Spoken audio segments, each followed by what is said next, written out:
দা ভগৱানৰ নামত কিবা এটা দিয়ক না জয় শ্ৰীৰাম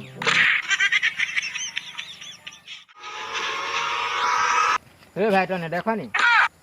তই কেলা ইমান ক'লা তোক দিনতো নাই দেখা মই পইচা নোহোৱাকৈ আপুনিও ক'ৰবাত ঘূৰিব বিচাৰে নেকি মই দিম আজি আপোনাক এটা সৰু টিক্স আপুনি একো কৰিব নালাগে মুঠতে হাতখন এনেকৈ দাঙক আৰু এনেকৈ বিন্দাছ ঘূৰি থাকক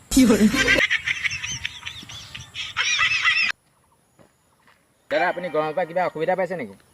অঁ দাদা পাইছোঁ অসুবিধা পাইছোঁ তই মোক কি ঘণ্টাটো কৰিম মই অসুবিধা পাই আছোঁ আজিৰ পৰা বেয়া বস্তু নেখাওঁ কেলা ঘৰৰ মানুহ মোৰ পৰা কেতিয়াও সুখী নহয় গধূলি হ'লে ক'ব সোনকালে নুশুৱ কিয় আৰু ৰাতিপুৱা হ'লে ক'ব সোনকালে নুঠ কিয় মই থাকিবলৈ মন গৈছেগৈ আৰু ঐ কালি কি হ'ল গম পাৱ নাই কি হ'ল কচোন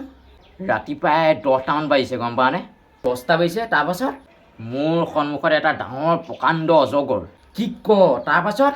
অজগৰটো মোৰ ফালে মুখখন মেলি আহোঁতেই কি কৰিলি বে জল্দি ক না টিভিটো বন্ধ কৰি থৈ দিলোঁ কিমাননো চাম ডিস্কভাৰী চেনেল